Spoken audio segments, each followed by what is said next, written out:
Hey everyone, Dr. Grutter here. I wanted to make an updated video series on implant planning.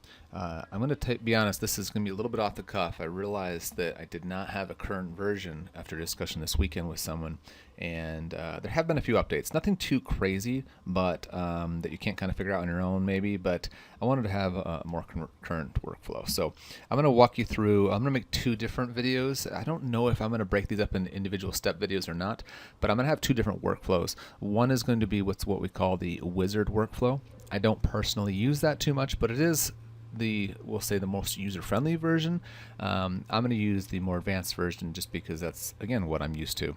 So let's go ahead and get started. So the first thing we're going to do is when we get to this page, we're doing a guided surgery. This is obviously a series of a video on guided surgery design. So I'm going to click on guided surgery, surgical guides, sorry. And the wizard is going to be this 1 or 2 implant case.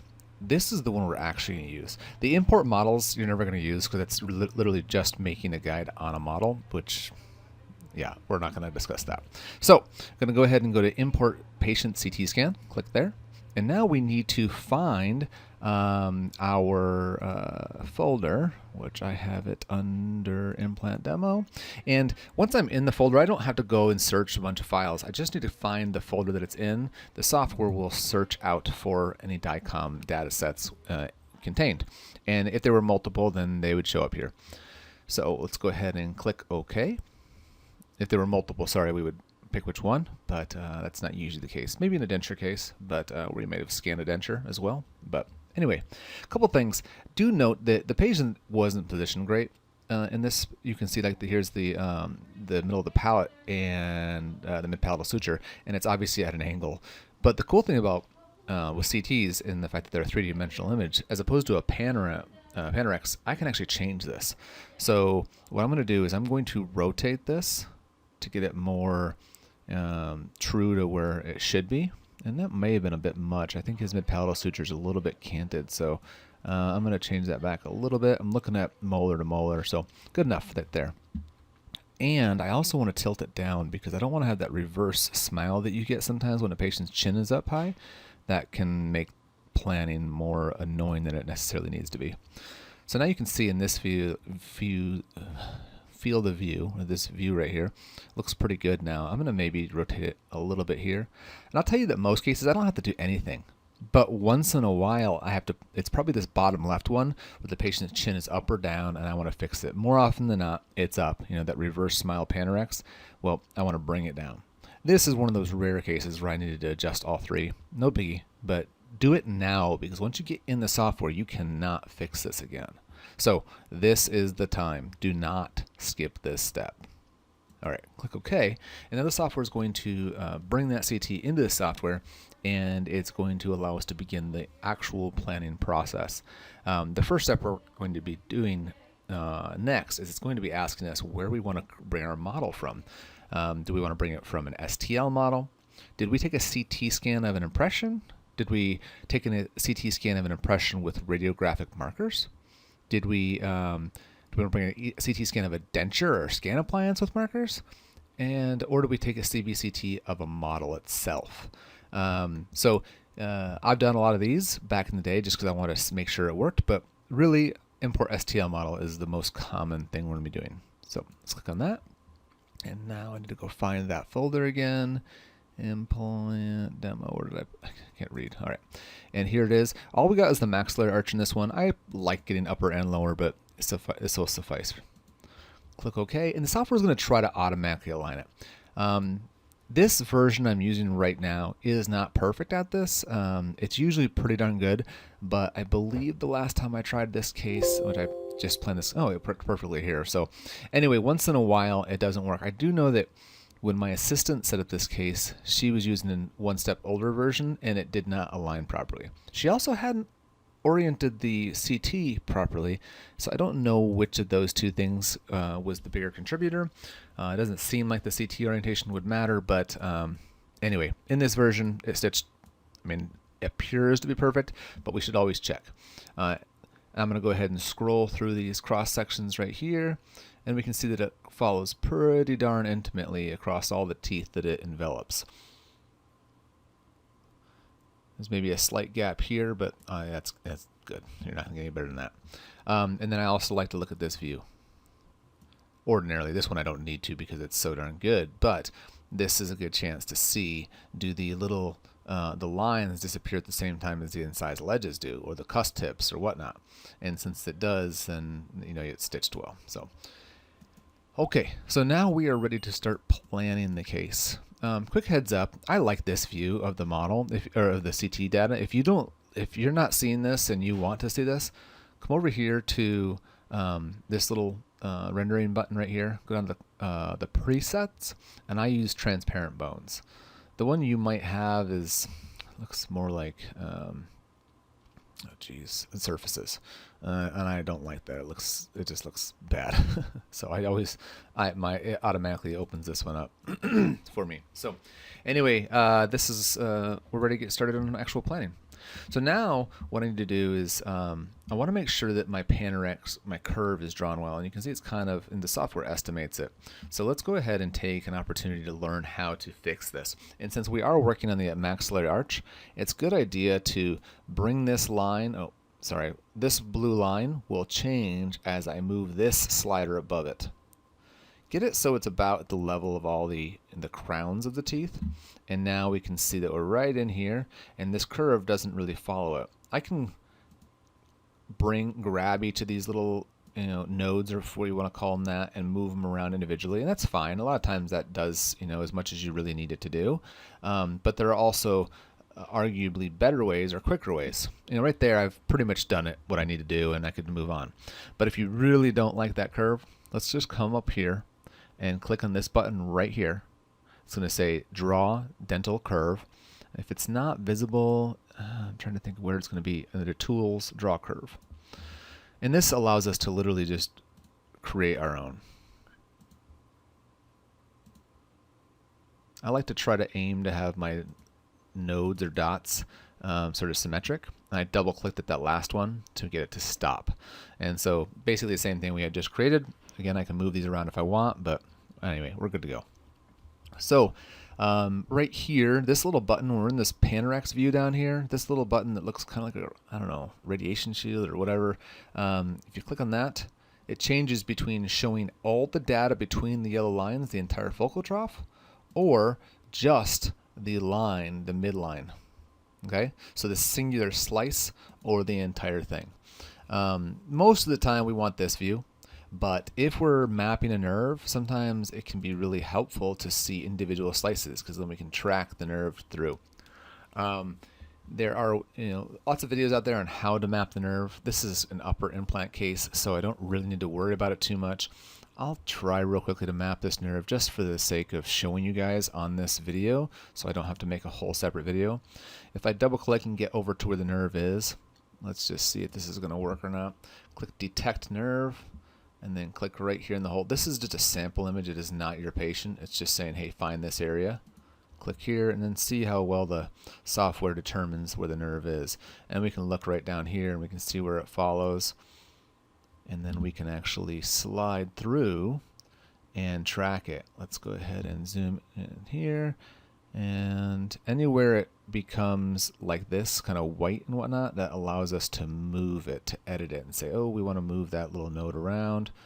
But honestly, it's following pretty darn well. Let's go back up to the very beginning. And I'll make a change just so you can. So I'm just going to grab this and move it around, which I don't really need to do, but I'm just doing that for an example. Anyway. So you get the point. This is mapping a nerve. I think this is actually the nerve down here, because it stays more consistent with where it is in the future, which means I want to grab this little guy and bring that right down here too. It adds as many nodes as it thinks it needs, little white dots essentially, and then it connects those dots to make a solid nerve. So now the nerve looks a little more continuous. There's a little loop right there, but who cares? All right. So if you wanted to make a nerve yourself, what you can do is, let's go ahead and click over to this side. If the software did a poor job of mapping it, there's lots of ways to do this, and there's lots of videos that are going to be better. But I can click Add Nerve, and then I can just click here. and I can start rolling.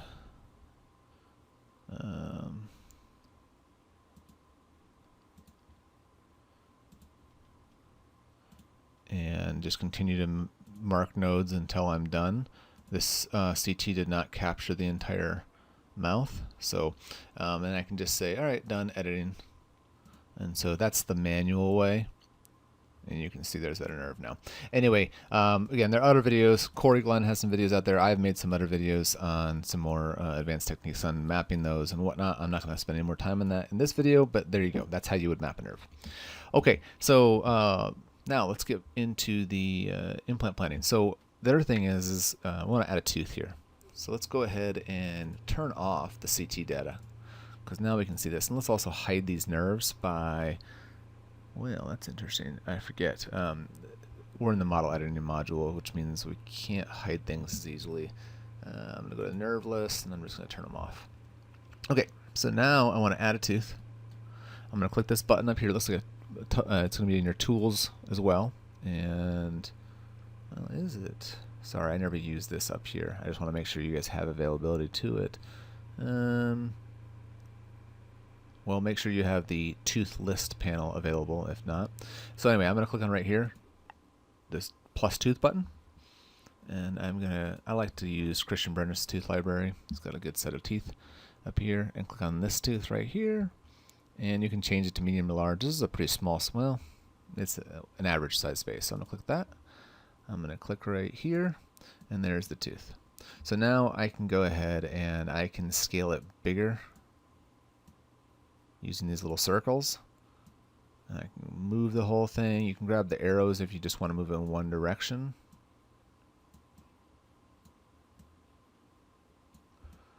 And rotate. And this isn't to be perfect. This isn't, we're not actually going to create a crown off of this. We're just kind of giving an idea of where the final crown will be, so we can have a restorative driven implant plan. And honestly, this looks pretty darn good to me. I mean, I'm making it so the buckle and lingual cusps are about the same width as the adjacent tooth. And I'm gonna call it quits. I can spend so much time on this because I just get want to make everything just right. But try not to do that, because you're just wasting time. All right, so that's good. Tooth is gonna work for us. If I double click on the tooth, it brings up the toothless panel over here. I can lock it. That way I don't accidentally move it in the future. Okay, so now we've got everything we've needed. We mapped a nerve, which we didn't need to for this case, but had we needed to. We have added a tooth. We've got everything pretty much, I think, ready. Oh, we also optimized the panoramic curve. So let's get into the surgical guide design module. Right now we are in model editing. So I'm going to click right here and go down to surgical guide, and I like the advanced workflow like I've mentioned before. So now I'm going to come up here and I'm going to click on the add implant. I'm going to pick the implant I want, which is going to be a Biomax. This is a premolar. I'm going to go with a 4.3 if I can, 3.5 I have to. I would use a 5 as a massive space, but it's definitely not. So 4.3, and let's try a 10. I would be perfectly happy with an 8. I'll even place a 6 if I need to. But let's just go ahead and try a 10. And I like this view right here. You can go in any of these views. You can try there, but I don't recommend doing it in the 3D view. But I'm going to click right here, and wherever that plus sign is, which is kind of hard to see, there it is. That's where the platform of the implant is going to be. So I'm going to click right up here, and there we go. So I like to parallel contacts, not roots. These roots are all kind of tipped this way, so I'm not going to try to perfectly parallel those, because if I do that, then inserting the crown is going to be a little bit crazy, a little bit difficult. So I'm going to do it to a degree to keep myself from banging into this premolar ahead of it, but I'm not going to be exactly parallel to those roots. Now, I'm not going to spend too much time telling you how to plan your implants, place your implants, because there's a lot of philosophy that comes into this. I mean, how you like to plan cases and whatnot. And this video is more just how to use software, not how implantology should be done. But this gets us, I'm looking at this is right through the middle of the crown, or pretty close. It's not as parallel to the contacts as I'd like it to be. You can use the little arrow buttons on your keyboard. My keyboard was asleep. All right, and just try not to get too close to that premolar root, but I'm okay with this distance personally, and you can always measure if you want to go even farther away, but that's, yeah, this is how I'll do it. I'm gonna go a little deeper because I don't want that, I don't want any exposed threads. All right, and this looks a little, there you go. So you can actually see where the old root space was in here. So pretty much centering in it. But all right, so I'm gonna say that's good enough for this video. At the very least, it's good enough. And you can see where the screw hole access hole is going to come. It's pretty lingual, but again, I mean, the only way I can fix that is by tilting this even more, which I can maybe tilt it a touch more, but why after a certain point? I mean, yes, I want to have a good buckle bone, so that's the important thing. I don't want to have a super angled implant crown, but anyway, I'm feeling pretty good about this. All right, so now that we're done with this, I'm going to go over to the implant panel, and I'm going to lock the implant because I do not want it to move while I'm doing our stuff. I'm also going to turn off the tooth. So I come up here, I can click on this little button right here, this little tooth, and I'm going to click hide teeth because it's just not necessary anymore. It was there just as a visual demonstration of where the tooth belongs, but for everything else, I just don't need it. So I do need to turn on the guide tube. I'm going to click on this checkbox right here. I'm going to make sure that I am on the fully guided kit or the custom kit, whatever you like to use. And so for me, I use the custom kit because I don't use metal sleeves. But anyway, everyone's settings are a little different. I'm not teaching in this video how to use settings, but I am giving you, you got to pick what you want, whichever implant system you're using or whatnot. I am going to try to raise the, no, I'm not. I'm going to leave it here. If you want, you can actually, so this implant system, it has, this is a 10mm implant. There's also an 11.5mm. There's a 13mm implant. If I wanted, I could use the 10mm drill. And so to do that, I'm going to change this offset. Sorry, this is a 10mm implant. If I want to use the 11.5mm drill, that's 1.5mm taller. So I'm going to make this number 1.5mm longer to 10. That has nothing to do with the fact that it's a 10mm implant. It's the difference is the fact that it was an 11.5mm drill for a 10mm implant. That difference is 1.5. 8.5 plus 1 equals 10. I have other videos that talk about that in more detail, but the point is it raised this up a little bit higher. I could say, oh, I want to use a 13mm drill. Well, now it's an extra 1.5, so 11.5. So see how much taller this is getting? Now the only problem is now I'm using a 13mm drill. That's a lot more wag, meaning the drill is going to be a little bit passive fitting, so the apex of the drill can wander a little bit. And you're getting to a point where what's the point of doing this? But this is the kind of flexibility that we have. So I think we'll just stick with 10. So in this case, I'm placing a 10mm implant, but I've increased the offset, so I have to use the longer drill. So I would have to use the 11.5mm drill to place this 10mm implant. Again, if you're not familiar with how to do that, your implant kit might be different than mine, and so there's different settings to consider there. All right, but now we know where we've got the implant, we've got the guide tube. I didn't do this already, I should have already done it. I do actually like to use the abutment, so I'm going to go ahead and click on the implant, click on add abutment, and then turn on the abutment that I want to use, which is usually this one or even a longer version of this. And that gives me a chance to kind of visualize where is this abutment going to be, and this is a tie base, sort of where is it going to be in relation to the bone and what's all going to be developed with via soft tissue. So I forgot to mention that. It is nice because now I can say, okay, I can make that nice gentle emergence, no big deal. So this abutment will work. And that's one of the ways I actually plan my depth is by turning on the abutment. Should have said that before. Should have done that before, but there you go. And this also tells me what to order, because if this abutment's perfect, I can order the implant and the abutment, and I just have the abutment sitting there waiting for the final restoration. Okay, well, I can turn that off because I don't need that visible for this part. I don't need that tooth visible. I am ready to actually design my surgical guide. Okay, so now I'm going to come over to the guide panel. And this is one of the big updates to the software, is the ability to define your insertion axis. Okay, so to do that, I'm going to click on this button right here. I'm going to pause for a second and just Excuse me, sorry about that. Okay, so I'm going to click on Define Insertion Axis. And what this is going to do is it's going to give us a default insertion axis, and you're going to see in the red where's all the undercuts. And this actually isn't terrible right now, but if I turn off the implant, clicking on this right here, I can see that there's a lot of undercut in this tooth, which there should be, you know, based on the bone loss and whatnot. But why do I have it tilted this far back? That doesn't really need to be that way. So I'm just going to rotate this to be a little bit more parallel to the long axis of this planned implant, and it recalculates where the undercuts are going to be.